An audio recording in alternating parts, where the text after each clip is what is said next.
जरा सी बारिश आई और देखो हालात देखो सड़कों के। ये देखो अपनी एक्सटेसी करवा रहे हैं हॉर्न मार मार के। क्यों मार रहे हैं भाई हॉर्न? चल चल चल, इसको दही बल्ले खाने नेहरू प्लेस के। साला बीमार पड़ेगा और दिक्कत करेगा। कोई जगह है यहाँ पे, एक बंदा भी यहाँ सो रहा है। अरे तो मुझे भी धक्का दे रहा है। चल भाई बारिश तो और भी ज़्यादा तेज़ हो गई, अब तो भाई सीधा घर भागना पड़ेगा। बेकार बेकार चीज़ें नहीं खानी भाई, बाहर की मरना थोड़ी है भाई। Hello guys, welcome back to my blog. कैसे हैं आप सब? आई होप आप सब बहुत ज़्यादा बढ़िया होंगे। आज मैं ऐसे क्यों कह रहा हूँ पता नहीं, लेकिन अभी तक बारिश हो रही थी गाइस। देखो पूरा गीला हो रखा है और अब बारिश बंद हुई है, तो अब हम सोच रहे हैं कि चलो बाहर चलते हैं, कहीं टहल वहल के आते हैं। वैसे हमें थोड़ी पहले जाना था, लेकिन बारिश ने पूरा मूड जो है, पूरा प्लान जो है वो चौपट कर दिया। तो अब आ रहा है सूरज। अब वो कह रहा है कि उसको पावर बैंक का अपने सर्विस सेंटर जाना है, बट अब कैसे जा पाएंगे क्योंकि अब तो वो बंद हो गया होगा ना, 5:30 हो गए हैं।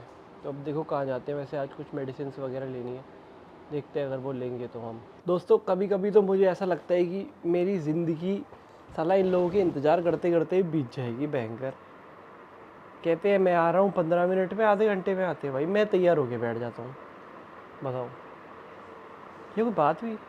चलो भाई हम तो निकल लिए अब अपना पावर बैंक ठीक कराने।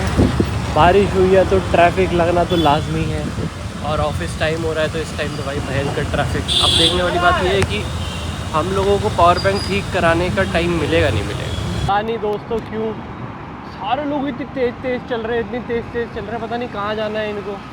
या मैं ऐसी बड़ी रोडों पे आता नहीं हूँ तो मेरे को ऐसा लग रहा है। ये देखो अपनी एक्सटेसी करवा रहे हैं हॉर्न मार मार के। क्यों मार रहे हैं भाई हॉर्न? सारे लोग इतनी जल्दी में हैं, पता नहीं जैसे कि इनको कहाँ जाना है। कोई आराम से चलने को तैयार नहीं है। जरा सी बारिश आई और देखो हालात देखो सड़कों के, पूरे पानी पानी। भाई हम इस जगह पे आए हैं, ये कोई जगह है यहाँ पे, एक बंदा भी यहाँ सो रहा है। अरे तो मुझे भी धक्का दे रहा है। चल अब देखते हैं भाई यहाँ कौन सी दुकान है जहाँ पे हमारा पावर बैंक ठीक होगा। ऊपर जाना एक रास्ता, ये भी ऊपर जाने का, लेकिन तो कोठरी सी लग रही है। लो भाई इतनी मेहनत करी, ट्रैफिक में अपने कान फोड़े और दुकान ही बंद निकली। अब कल आना पड़ेगा।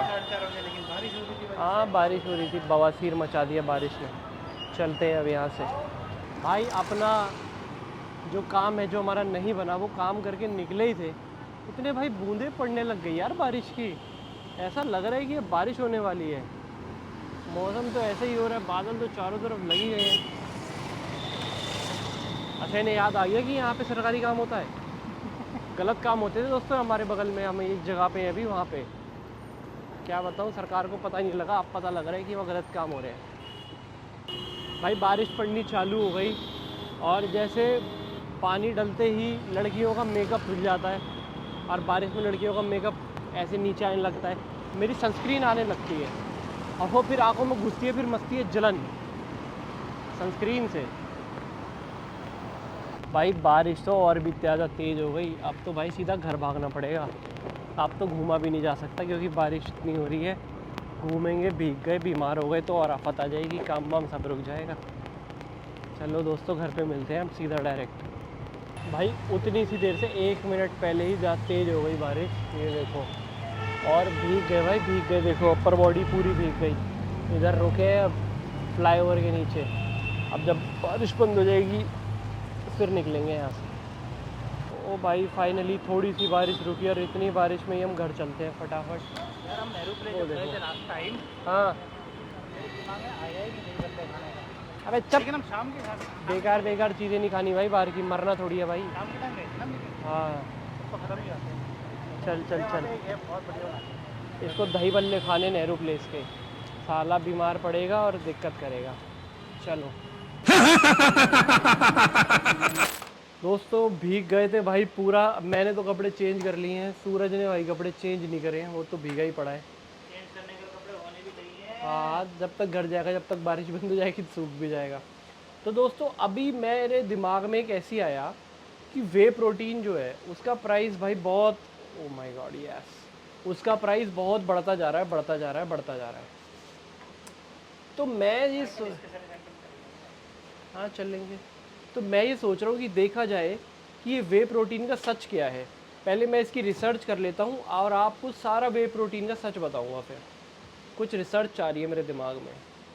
The next morning. So guys, कल रात को मैंने रिकॉर्ड किया और वो रिकॉर्ड ही नहीं हुआ। अभी जब मैं एडिट करने बैठा तब मेरे को ध्यान आया कि यार मैंने तो कल जो रिकॉर्ड किया था वो रिकॉर्ड ही नहीं हुआ। मैं रिकॉर्ड ये कर रहा था कि कल मैं कुछ वे प्रोटीन्स के बारे में देख रहा था। तो वे प्रोटीन का प्राइस बहुत महंगा हो गया है, करीबन 2,500 रुपये से लेके 3,000 रुपये पर किलो के हिसाब से वे प्रोटीन आ रहा है, रॉ वे प्रोटीन जो कंपनीज ले रही हैं। तो मेरे को ये समझ नहीं आ रहा कि भाई 2,500-3 हज़ार का ये रॉ ख़रीद रहे हैं और 2,500, 3,500, 4,000 रुपये में हमें कैसे बेच दे रहे हैं। तो मेरे दिमाग में कई तरीके के डाउट्स पैदा हुए। तो फिर मैंने रिसर्च करी, तो फिर जो रिसर्च में मेरे को पाया कि जो आइसोलेट रॉ प्रोटीन है वो आ रहा है इतने का, और फिर वो मार्केट में बहुत महंगा बिक रहा है, 5,000, 6,000, 7,000 पर किलो ऐसे बिक रहा है। और जो एक और है, एक तो होता है आइसोलेट और एक और कोई प्रो होता है जो मतलब थोड़ा उतना ज़्यादा फाइन नहीं होता और डाइजेशन में थोड़ा सा मुश्किल होता है। मतलब थोड़ा सा नहीं, मतलब जिनको डाइजेशन की प्रॉब्लम होती है ना, कंसंट्रेट करके शायद बोलते हैं उसको। तो जो जिनको डाइजेशन में कुछ दिक्कत होती है तो वो आइसोलेट लो, जिनको नहीं होती वो ये वाला लो। कौन सा बताया था मैंने, कॉन्सेंट्रेट वाला, वो लो। तो ये देखा भाई, जो कॉन्सेंट्रेट वाला वे प्रोटीन है वो थोड़ा सस्ता आता है। वो आता है 600, 700, 800, 1,500 रुपये किलो रॉ, जो ये बाहर वाली कंपनियों से इंपोर्ट कराते हैं। उसके बाद अपने डब्बों में पैक कर करके फ्लेवर डाल के मिक्स करके फिर देते हैं। तो भाई ये था मेरा कंक्लूजन। ठीक है गाइस, तो आज का ब्लॉग आपको कैसा लगा? हालांकि ये ब्लॉग शॉर्ट हो गया बिकॉज बारिश हो गई, हम ज़्यादा कुछ कर नहीं पाए, है ना। तो लाइक, कमेंट, शेयर करना जैसा भी लगा आपको ब्लॉग, और मिलते हैं कल अगले ब्लॉग में। तब तक अपने ध्यान रखो, हमारा ध्यान रखो। Bye bye.